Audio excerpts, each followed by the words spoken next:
Cuando el mundo se llena de temor, Dios nos recuerda que hay seguridad en sus promesas. Jesús regresará tal como lo prometió. Jesús viene pronto. Este es el tiempo de creer. Mensajes de esperanza para el tiempo del fin.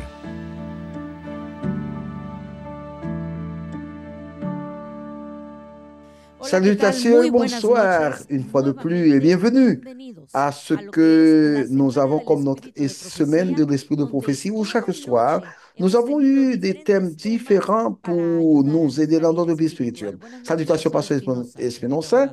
Salut, Edith. Message d'espérance pour le temps de la fin.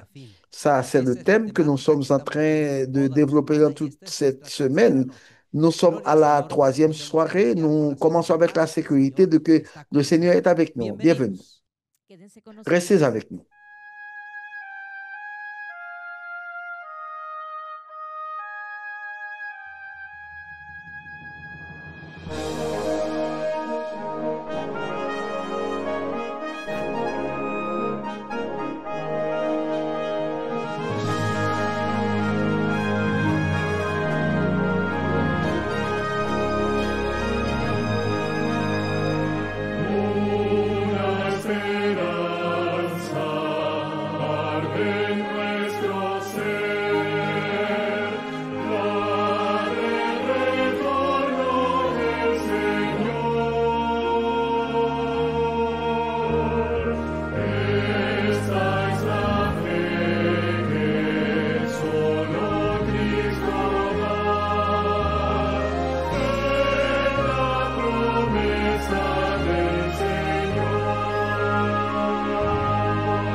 La lecture biblique pour ce soir, pour le message de ce soir, se trouve dans Apocalypse, chapitre 6, le verset 14 à 17.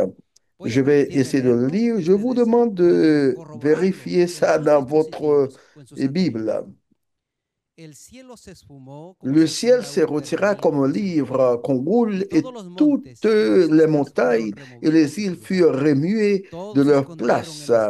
Les rois de la terre, les grands, les chefs militaires, les riches, les puissants, tous les esclaves et les hommes libres se cachent dans les cavernes et dans le rocher des montagnes. Il disait aux montagnes et aux rochers, tombez sur nous et cachez-nous devant la face de celui qui est assis sur le trône et devant la colère de l'agneau. Car le grand jour de sa colère est venu, qui peut subsister?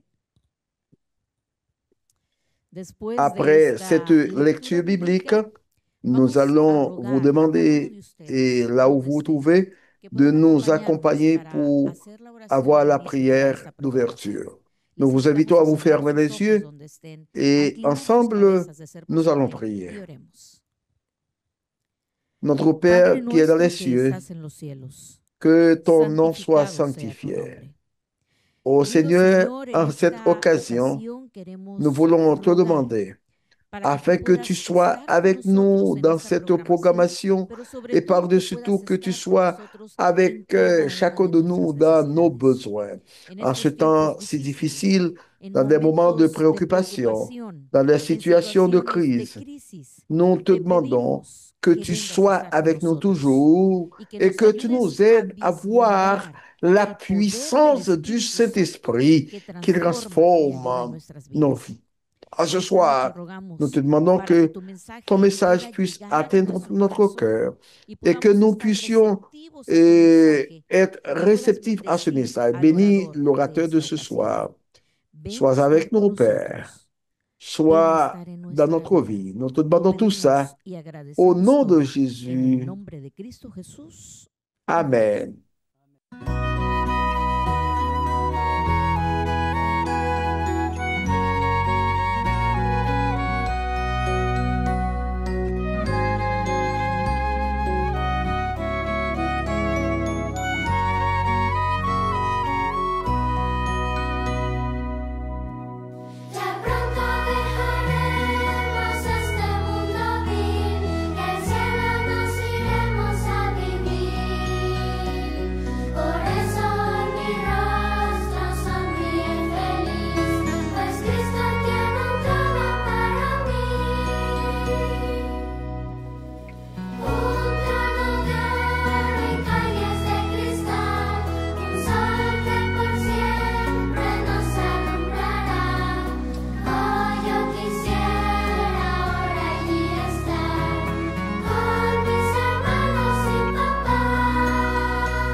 Pour cette occasion, nous avons avec nous comme invité spécial, nous l'avons présenté avant, Pasteur Spinoza, Et il a donné le premier thème. Nous faisons référence al docteur Juan José Andrade.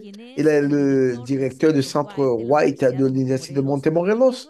Et une fois de plus, il vient nous présenter la parole de Dieu dans cette semaine de l'esprit de prophétie à chacun de nous. Nous lui souhaitons la bienvenue. Le thème qu'il va présenter ce soir a pour titre au jugement final, qui pourra subsister? Quel thème intéressant, hein? Écoutons donc la parole de Dieu. Salutations, mes frères et sœurs, et bienvenue à notre semaine de l'esprit de prophétie. Message d'espérance pour le temps de la fin. Aujourd'hui, comme c'est annoncé, le thème sera au jugement final, qui pourra subsister? Je vais commencer en vous faisant une question. Quelle pensée pourrait venir à l'esprit d'une personne qui est sur le point de faire face à un procès de jugement qui pourrait terminer avec sa condamnation? Ça a quelque chose de similaire avec le Mexicain Ricardo Aldapeguerra en 1982. Il fut accusé d'assassiner un policier avec ses amis. Et Ricardo, il est un voisin de Monterrey qui était à Californie quand tout ça s'est passé.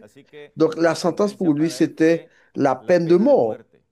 Il a été en prison durant 15 ans et durant 3 occasions, on lui a conduit de la prison à l'exécution. Mais quand il y avait tous les préparatifs, il y avait une interruption et on lui a retourné à la prison. Comme je vous ai dit, ça s'est passé environ 3 fois. Donc, quelle pensée pourrait passer à l'idée de Ricardo la soirée avant l'exécution? Imaginez-vous, quelle chose pouvait passer à son esprit? Pensons un peu, qu'est-ce qui pourrait passer dans notre esprit si nous autres, nous avons à l'esprit que ce soir ou demain sera notre dernière journée. Rappelez-vous qu'après 15 jours, le 16 avril 1997, le président des États-Unis, George Bush, lui a donné le pardon parce qu'on a rencontré des irrégularités dans le processus. Imaginez-vous, après 15 ans, il est sorti en vie. Donc, quand nous voyons dans la Bible, dans le livre d'Apocalypse que nous sommes en train d'étudier, nous voyons que Jean, le prophète de l'île de Patmos, également, présente des images en qui a trait avec le jugement de Dieu. Et je veux vous demander de m'accompagner dans la lecture que les présentateurs ont fait.